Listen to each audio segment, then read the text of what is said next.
Sir ನಮಸ್ಕಾರ. ನಮಸ್ತೆ. ನಾನು ನಿಮ್ಮ ನಾಗರಾಜು ಜೊತೆಲಿ ಮಾತಾಡ್ತಾ ಇದ್ದೀನಿ, ಪತ್ರಿಕೋದ್ಯಮದಲ್ಲಿರುವಂಥವ್ರು. ತಮ್ಮ ಒಂದು ಸಾಧನೆನ ಇಡೀ ನಂಜನಗೂಡು ತಾಲೂಕಲ್ಲಿ ಕೊಂಡಾಡ್ತಾ ಇದೆ. ತಮ್ಮ ಪರಿಚಯ? ನನ್ನ ಹೆಸರು ವೆಂಕಟೇಶ್ ಮೂರ್ತಿ ಅಂತ. ನಮ್ಮ ತಂದೆ ನರಸಿಂಹಮೂರ್ತಿ ಅಂತ. ಅವರು ರಿಟೈರ್ಡ್ ಪೊಲೀಸು. ಅವರು ಪೊಲೀಸ್ ರಿಟೈರ್ಡ್ ಆದಮೇಲೆ ನಂಜುಂಡೇಶ್ವರ ದೇವಸ್ಥಾನದಲ್ಲಿ ಸೇವೆ ಮಾಡ್ತಿದ್ರು.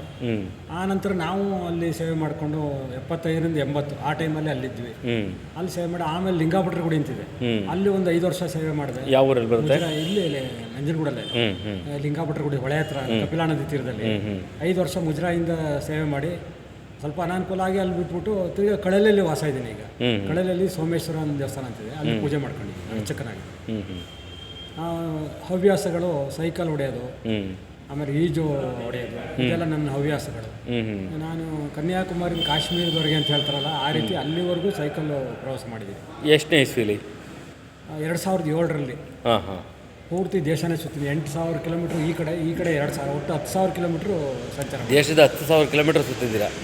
10,000 ಕಿಲೋಮೀಟ್ರ್ ಒಟ್ಟು. ಏನು ಪ್ರೇರೇಪಣೆ ಆಯಿತು ನೀವು ಬರೋದಕ್ಕೆ, ಹೋಗೋದಕ್ಕೆ? ದೇಶ ಸಂಚಾರ ಮಾಡೋಕ್ಕೆ. ಸೈಕಲಲ್ಲೇ? ಸೈಕಲಲ್ಲಿ ಎಲ್ಲ ನೋಡಬೇಕು ಅಂತ, ಹೇಗಿದೆ ಕಾಶಿ ಹೇಗಿದೆ ಅಂತ ನೋಡಬೇಕು, ಕಾಶಿ ಯಾತ್ರೆ ಮಾಡಬೇಕು ಅನ್ನೋ ಉದ್ದೇಶಕ್ಕೆ ಫಸ್ಟ್ ಕಾಶಿಗೆ ಹೋಗಬೇಕು ಅಂತ ಕಾಶಿಗೆ ಹೋಗಿದ್ದು ಬಂದ್ವಿ. ಆಮೇಲೆ ಅಯೋಧ್ಯ, ಬದರಿ, ಕೇದಾರು ಇದೆಲ್ಲ ನೋಡಿಕೊಂಡು, ಕುರುಕ್ಷೇತ್ರ ಅಂತ ಮಹಾಭಾರತ ಯುದ್ಧ ನಡೀತಲ್ಲ, ದೇಶ ಸಂಚಾರ ಪೂರ್ತಿ ಕೊನೆಯವರೆಗೂ ಹೋಗಿ ಬರಬೇಕು, ಎಲ್ಲ ನೋಡ್ಕೊಂಬರ್ಬೇಕು. ಈ ಕಡೆ ಶಬರಿಮಲೆ, ರಾಮೇಶ್ವರ, ಕನ್ಯಾಕುಮಾರಿ ಎಲ್ಲ ಹೋಗಿ ಸೈಕಲಲ್ಲಿ ಹೋಗಿದ್ದೀನಿ. ಮಾದೇಶ್ವರ ಬೆಟ್ಟ 4 ಸಲ ಹೋಗಿದ್ದೀನಿ. ಧರ್ಮಸ್ಥಳ, ತಿರುಪತಿಗೆ 2 ಸಲ ಹೋಗಿದ್ದೀನಿ ಸೈಕಲ್. ಎಲ್ಲ ಸೈಕಲಲ್ಲೇ ಸಂಚಾರ. ಒಟ್ಟು 65,000 ಕಿಲೋಮೀಟ್ರು ಮುಂಚೆನೇ ಎಲ್ಲ ಕ್ಲಿಯರ್ ಮಾಡಿದ್ದೀನಿ.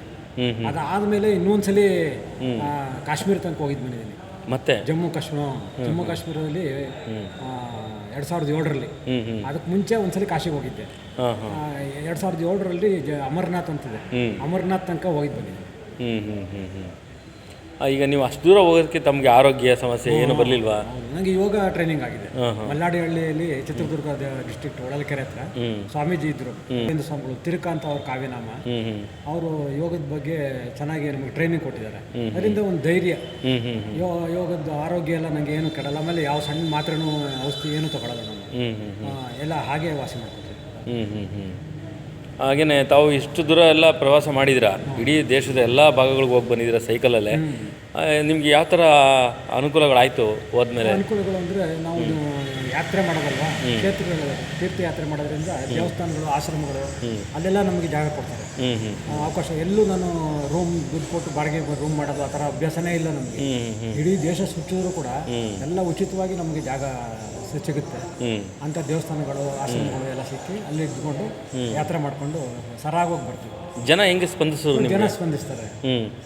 ನಾವು ಯಾವ ರೀತಿ ಮಾತಾಡ್ತೀವಿ ಆ ಥರ ಜನ ಸ್ಪಂದಿಸ್ತಾರೆ. ಆಮೇಲೆ ಗೊತ್ತಿಲ್ಲದೆ ಇದ್ರೂ ನಿಮ್ಮ ಭಾಷೆ ಕನ್ನಡ ಬಿಟ್ಟರೆ ಬರಲ್ಲ? ತಮಿಳು ಸ್ವಲ್ಪ ಬರುತ್ತೆ. ತಮಿಳು ಬರುತ್ತೆ, ಕೊಂಚ ಹೊರಗೆ ಹೋಗ್ಬಿಟ್ಟು ತಮಿಳು ಮಾತಾಡ್ತೀರಾ? ಹಿಂದಿ ತೋಡ ಬರ್ತದೆ ಸರ್. ನಾವು 40 ಪದಗಳು ಹೇಳ್ಕೊಟ್ಟಿದ್ರು. ಶಾಸ್ತ್ರಿ ಅಂತಿದ್ದಾರೆ, ಅವರು ಯೂತ್ ಹಾಸ್ಟೆಲ್ ಅವರು ಸ್ವಲ್ಪ ನಮಗೆಲ್ಲ ಹೇಳ್ಕೊಟ್ಟಿದ್ರು. ಇಂಗ್ಲೀಷ್, ಹಿಂದಿ ಉಪಯೋಗಿಸೋದೆ, ಕಹಾಸೆ ಆರೆ, ಕಹಾಸೆ ಜಾರೆ ಅಂತ ಈ ಥರ ಪದಗಳು ಬರುತ್ತೆ ಅಂತ ಅದನ್ನೆಲ್ಲ ಬರ್ಕೊಂಡಿದ್ವಿ. ಹಾಗೆ ಕೌನ್ಸ ಗ್ರಾಮ್ ಮಿಲ್ತೆ ಹೈ, ಕಿತನಾ ಕಿಲೋಮೀಟ್ರು ಇದೆಲ್ಲ ಹೇಳ್ಕೊಟ್ಟಿದ್ರು. ಅದು ಉಪಯೋಗಿಸ್ತಾ ಇನ್ನು ಕೆಲವು ಅಲ್ಲಿ ನಮಕ್ ಅಂದ್ರೆ ಉಪ್ಪು, ಇದೆ ಅಂದರೆ ದಹಿ ಅಂದರೆ ಮೊಸರು, ದೂಧ ಅಂದರೆ ಹಾಲು, ಅವೆಲ್ಲ ಅಲ್ಲಿ ಗೊತ್ತಾಯ್ತು. ಚಾವಲ್ ಅಂದರೆ ಅನ್ನ. ಆಮೇಲೆ ಊಟ ತಿಂಡಿ ಎಲ್ಲ ನಿಮಗೆ ಅಡ್ಜಸ್ಟ್ ಆಯ್ತಾ? ಅಡ್ಜಸ್ಟ್ ಆಗುತ್ತೆ. ಈಗ ನಮ್ಮ ಭಾರತದ ದಕ್ಷಿಣ ಭಾಗದ ಊಟಕ್ಕೂ ಉತ್ತರ ಭಾರತದ ಊಟಕ್ಕೂ ಭಾರಿ ವ್ಯತ್ಯಾಸ ಇದೆ. ಮಳೆ, ಗಾಳಿ, ಚಳಿ ಅದಕ್ಕೆಲ್ಲ ಶರೀರ ಸ್ಪಂದಿಸುತ್ತೆ. ಯೋಗ ಮಾಡ್ತೀವಲ್ವ, ಅದರಿಂದ ನಮಗೆ ನೆಗಡಿ, ತಲೆನೋವು ಇದೆಲ್ಲ ನಿತ್ಯ ರೋಗಗಳು ಅಂತ ಸಹಜವಾಗಿ ಎಲ್ರಿಗೂ ಬರುವಂಥದ್ದು. ಇದು ನಮ್ಮಿಂದ ದೂರ ಆಗಿದೆ. ನಮ್ಮಲ್ಲಿ ಸಣ್ಣ ಪುಟ್ಟ ನೋವುಗಳು ಮಾಯ ಆಗಿದೆ. ನಮಗೆ ಕೈ ನೋವು, ಕಾಲು ನೋವು, ಮಂಡಿ ನೋವು ಇದೆಲ್ಲ ಅಂತಾರಲ್ಲ, ಇದೆಲ್ಲ ಯಾವುದು ನಮಗೆ ಕಾಣಿಸ್ತದೆ. ಎಲ್ಲಿ ವಿಶ್ರಮಿಸ್ತೀರಿ ನೀವು ಹೋದ್ಮೇಲೆ? ರಾತ್ರಿ ಎಲ್ಲಿ ಸೂರ್ಯ ಅಸ್ತಮಾನ ಆಗುತ್ತೆ ಅಲ್ಲಿ ಸ್ಟಾಪ್ ಮಾಡಾವಿ. ಅಲ್ಲೇ ಯಾವ್ದಾರು ನಮ್ಮ ಜಾಗ ಕೇಳಿದ್ರೆ ಎಲ್ಲ ಕೊಡು. ಎಲ್ಲೂ ಜಾಗ ಸಿಕ್ಕಲಿಲ್ಲ ಪೊಲೀಸ್ ಸ್ಟೇಷನ್ಗೆ ಹೋಗಿ ನಮ್ಮ ವಿಚಾರ ತಿಳಿಸಿದ್ರೆ, ಇಲ್ಲಿ ಶಾಸಕರು, ತಹಸೀಲ್ದಾರ್ ಎಲ್ಲ ಬರ್ಕೊಟ್ಟಿರ್ತಾರೆ, ಅದನ್ನು ತೋರಿಸಿದಾಗ ಪೊಲೀಸ್ನವರೇ ವ್ಯವಸ್ಥೆ ಮಾಡ್ಕೊಡ್ತಾರೆ. ಇಲ್ಲ ಸ್ಟೇಷನ್ಲೇ ಮಲಗಿರುವಂಥ, ದೆಹಲಿಗೆ, ನ್ಯೂ ಡೆಲ್ಲಿಗೆ ಹೋದಾಗ ಚಾಣಕ್ಯಪುರಿ ಪೊಲೀಸ್ ಸ್ಟೇಷನ್ ಅಂತ, ಆ ಸ್ಟೇಷನ್ಲೇ ಮಲ್ಕೊಂಡ್ವಿ. ಆ ಜಾಗ ಅಲ್ವಾ, ಅಲ್ಲಿ ಯಾರು ಒಬ್ಬರೇ ಹೋಗಿದ್ರಾ? ಇಲ್ಲ, ಇನ್ನೊಬ್ರು ರೇವಣ್ಣ ಅಂತ, ಅವನು ಯೋಗ ಪಟು, ಅವನು ನಾನು ಇಬ್ಬರು ಹೋಗಿದ್ವಿ. ಅವ್ರು ಎಲ್ಲಿದ್ದಾರೆ? ಅವರಿಲ್ಲ, ಅವರು ಇವಾಗಿಲ್ಲ. ಇದ್ದಾರೆ ಅವರು ಜೀವನ ಹೋಗ್ಬಿಟ್ಟು ಅವರು ಆಮೇಲೆ ಡ್ರಿಂಕ್ಸ್ ಕಲ್ತ್ಬಿಟ್ಟು ಅದೇನೋ ಫ್ಯಾಮಿಲಿ ಸ್ವಲ್ಪ ಪಾಪ. ಒಟ್ಟಲ್ಲಿ ಇಬ್ಬರು ಕೂಡ ದೇಶ ಸುತ್ತಿದ್ದೀರಾ? ದೇಶ. ರೇವಣ್ಣವರು ಮತ್ತು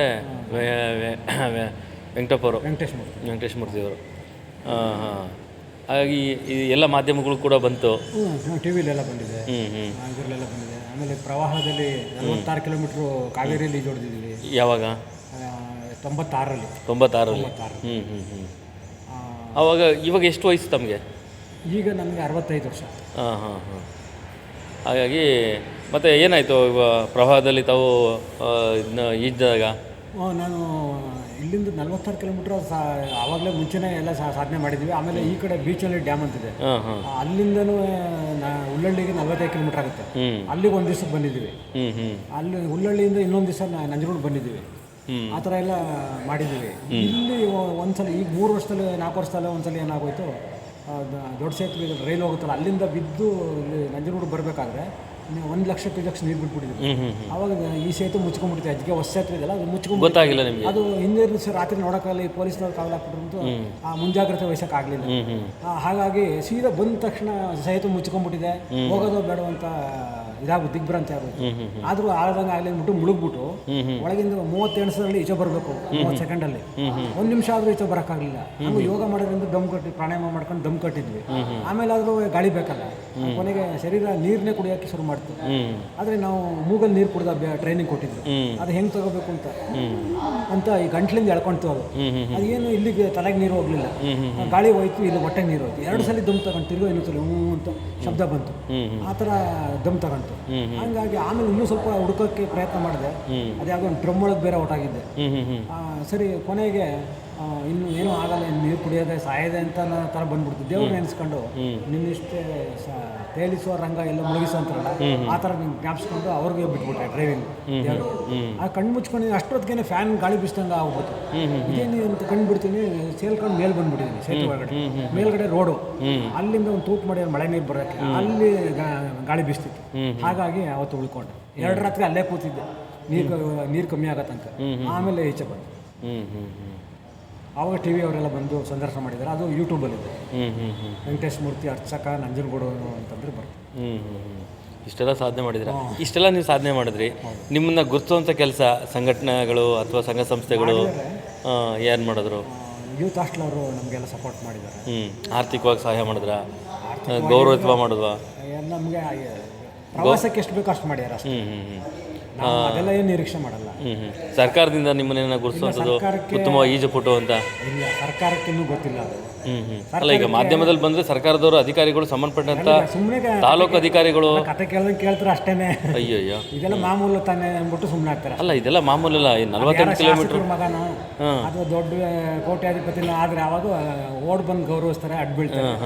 ಇಲ್ಲ ನಮ್ಮಂಥವ್ರಾದ್ರೆ ಅಲ್ಲ. ನೀವು ನೋಡಿ, ನೀವು ಇಷ್ಟು ಪರಿಚಯ ಆಗಿದ ತಕ್ಷಣ ನಾನು ನಿಮ್ಮ ಜೊತೆಲಿ ಮಾತಾಡಿ ಉತ್ಸಾಹ ಮಾಡೋದು ಇವರು ಅಂತ ಆ ಥರನೇ ಹೇಳಿದ್ದಾರೆ. TV ಅವರೇ ಹೆಂಗೆ ಹೇಳಿದ್ರು, ಮಾಧ್ಯಮದವರು ಅಂತಾರೆ, ಅವ್ರಿಗೆ ತಿಳುವಳಿಕೆ ಇಲ್ಲ ನೋಡಿ.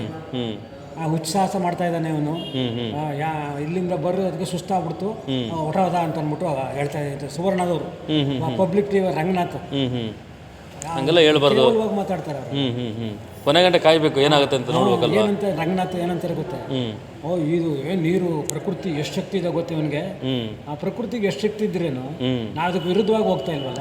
ವಿವೇಕಾನಂದರು ಏನು ಹೇಳಿದ್ರೆ ಗೊತ್ತಾ, ಮಾನವ ನಿನ್ನ ಮುಂದೆ ಪ್ರಕೃತಿ ಒಂದು ಶಿಶು ಅಂತ ಹೇಳಿದ್ದಾರೆ. ಅದ್ರ ಜೊತೆ ಹೋದ್ರೆ, ವಿರುದ್ಧವಾಗಿ ಹೋದ್ರೆ ನೀನು ಒಂದು ಹುಳು. ಅಲ್ವಾ? ಆ ಥರ ನಾವು ವಿರುದ್ಧವಾಗಿ ಹೋಗೋದು.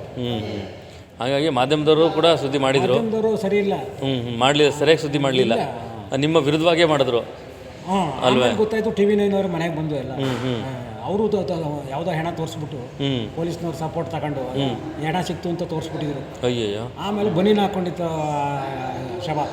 ನಾನು ಬನೀನ್ ಹಾಕೊಳ್ಳಲ್ಲ, ಯಾವಾಗಲೂ ಬನೀನ್ ಹಾಕೊಳ್ಳಲ್ಲ ನಾನು. ಇಲ್ಲ, ಟಿ ಶರ್ಟ್ ಹಾಕೊಂಡ್ರೆ ಶರ್ಟ್ ಹಾಕಲ್ಲ.